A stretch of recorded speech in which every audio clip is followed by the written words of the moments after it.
Hello guys, welcome to my channel इकोजिस्ट। आज के इस लेक्चर में हम बात करेंगे नेशनल इनकम की। अगर हम नेशनल इनकम की बात करें तो national income is defined as the money value of all final goods and services produced by the normal resident of a country, whether operating within the domestic territory of country or outside in the country in a year।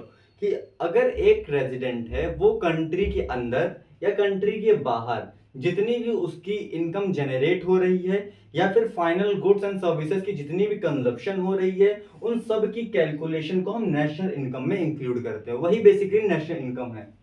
अगर national income में कुछ points की बात करें कि हमें national income में किन पॉइंट्स के बारे में पता चलता है या फिर किन पॉइंट्स का हमें ध्यान रखना चाहिए, तो सबसे पहले तो हमें मॉनेटरी एक्सप्रेशंस देखना होता है कि कितनी भी नेशनल इनकम हो, हम नेशनल इनकम को हमेशा मॉनेटरी एक्सप्रेशंस में डिनोट करेंगे।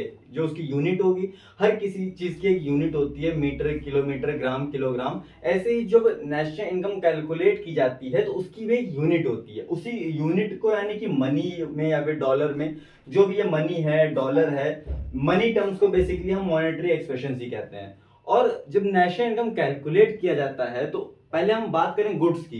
तो जब गुड्स होते हैं तो गुड्स बेसिकली दो प्रकार के होते हैं, एक होता है इंटरमीडिएट गुड, एक होता है final good. Intermediate goods basically वो गुड्स होते हैं जो एक रॉ मटेरियल होते हैं, उनको हम नॉन इनपुट गुड्स भी कहते हैं। अगर हम एक छोटा सा एग्जांपल लें, एक फ्लोर और ब्रेड का, फ्लोर और ब्रेड का, तो जो फ्लोर है यानी जो आटा है, अगर हम किसी चक्की पे जाएं, वहां से आटा ले, वो बेकरी वाले को, तो बेकरी वाला कहीं जाके ब्रेड बनाएगा। तो बेसिकली ब्रेड का जो रॉ मटेरियल था वो फ्लोर था। तो हमें इस चीज का ध्यान रखना है कि हम फ्लोर में के जो इन्वेस्टमेंट हुई है, फ्लोर का जो रेट है, इसमें जो हमारी इन्वेस्टमेंट गई, जो कंजप्शन हुआ है मनी का, हम उसको नेशनल इनकम में इंक्लूड नहीं करते। हम हमेशा फाइनल गुड्स को इंक्लूड करते हैं। फाइनल गुड्स इसका यानी कि जो रॉ मटेरियल के बाद प्रोड्यूस हुआ है, हम उसको इंक्लूड करते हैं। अगर हम इसे इंक्लूड कर लें तो क्या होगा, अगर हम इसे इंक्लूड कर लेते हैं तो यहाँ पे डबल काउंटिंग हो जाएगी। और जो डबल काउंटिंग होती है, अगर हम बात करें डबल काउंटिंग, तो डबल काउंटिंग मानी जाती है error. Double counting basically error होती है नेशनल इनकम में। एरर कैसे हो सकती है कि सपोज करिए हमने ब्रेड अगर 10 रुपए का आटा 10 रुपए का लिया और ब्रेड हमने बना दिया 20 की, तो कहीं ना कहीं इस 20 में ये 10 पहले से इंक्लूड है। अगर हम इसकी इनकम को भी नेशनल इनकम में इंक्लूड कर ले रहे हैं तो ये तो दो बार काउंट हो जा रहा है, वो हो जाती है डबल काउंटिंग। और डबल काउंटिंग एक मिस्टेक हो जाती है, एक एरर हो जाता है नेशनल इनकम में। तो हम डबल काउंटिंग को बेसिकली बहुत इग्नोर करते हैं, कि कोशिश करते हैं डबल काउंटिंग ना ही आए, कोशिश करते हैं डबल काउंटिंग आनी ही नहीं चाहिए। तीसरी अगर हम बात करें तो फ्लो, फ्लो हमें बेसिकली बताता है कि जो रुपीस फ्लो हो रहा है, जो मनी फ्लो हो रहा है विद इन द कंट्री एक पर यूनिट टाइम में, चाहे हम एक ईयरली बात कर लें, जो एक ईयर में कितना मनी फ्लो हो रहा है हमारी कंट्री में, उस पूरे को हम लोग कहते हैं फ्लो ऑफ मनी। फिर आता है करंट आउटपुट। करंट आउटपुट में एक इंपॉर्टेंट चीज है कि मान लीजिए आपने एक कार खरीदी, कार आपको पड़ी, एक कार आपने खरीदी। करंट आउटपुट में अगर हम बात करें तो एक कार आपने खरीदी, कार मान लीजिए आपको पड़ी 1 लाख की। 1 लाख की आपने कार खरीदी, कुछ टाइम चलाने के बाद आपने उसको 50,000 में बेच दी। अब 1 लाख में जो आपने कार खरीदी है, सिर्फ ये इनकम ही जो है वो नेशनल इनकम में इंक्लूड होगी। इस 50,000 को नेशनल इनकम में इंक्लूड नहीं किया जाएगा। क्यों?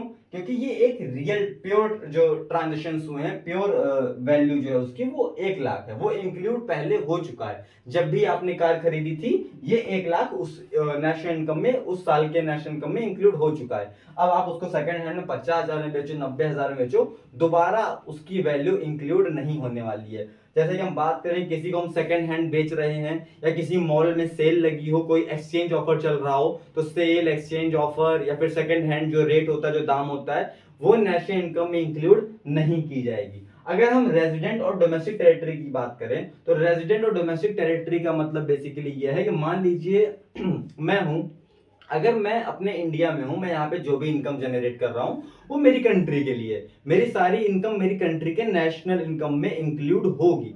पर अगर मैं आउटसाइड द जोग्राफिकल बाउंड्री, हमारी कंट्री की जो जोग्राफिकल बाउंड्री है, मैं कहीं और चला जाता हूँ, मैं पाकिस्तान चला जाता हूँ और पाकिस्तान में जाके मैं कोई एक ऐसी जॉब करता हूँ जहां से मैं इनकम जनरेट कर पाऊँ तो बेसिकली अगर मैं पाकिस्तान में भी इनकम जनरेट कर रहा हूं तो वो इनकम भी मेरे ही कंट्री की इनकम है, वो नेशनल इनकम भी मेरी है। तो चाहे मैं नॉर्मल रेजिडेंट रह के डोमेस्टिक टेरिटरी के अंदर इनकम जनरेट करूं या मैं ज्योग्राफिकल बाउंड्री डोमेस्टिक टेरिटरी के बाहर इनकम जनरेट करूं, मेरी इनकम मेरे कंट्री के नेशनल इनकम में ही इंक्लूड होगी। ऐसे ही अगर कोई फॉरेन का बंदा आके मेरे यहाँ काम कर रहा है, कोई दूसरे देश का आदमी आया मेरे यहाँ काम कर रहा है और उसने कुछ इनकम जनरेट करी, तो वो इनकम उसके कंट्री के नेशनल इनकम में जनरेट होगी, वो इंडिया की इनकम नहीं है। तो ये पॉइंट्स है जिनको हम नेशनल इनकम की डेफिनेशन, ये है, ये पॉइंट्स है जिनको हम इंक्लूड करते हैं नेशनल इनकम के अंदर। अगर हम बात करें सिर्फ इंडिया के अंदर, तो इंडिया के अंदर दादा भाई नौरोजी एक ऐसे पहले व्यक्ति थे जिन्होंने सबसे पहले नेशनल इनकम कैलकुलेट करने के लिए अपने स्टेप्स को आगे बढ़ाया। दादा भाई नौरोजी ने, उनको हम grand old man of India भी कहते हैं, ये एक पहले ऐसे व्यक्ति थे जिन्होंने भारत की नेशनल इनकम को इंक्लूड कैलकुलेट किया था।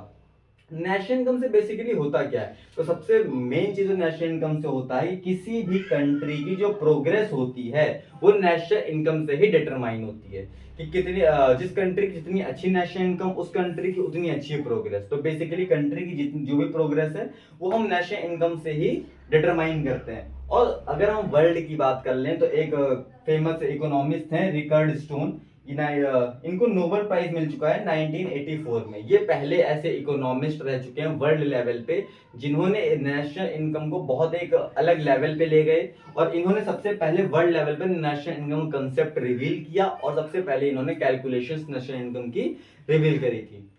तो आज के लेक्चर में बस इतना ही, और आगे इसके आगे और बहुत से टॉपिक्स हैं जो हम आगे के वीडियोस में डिस्कस करेंगे। इस लेक्चर में इतना ही, तब तक के लिए थैंक यू।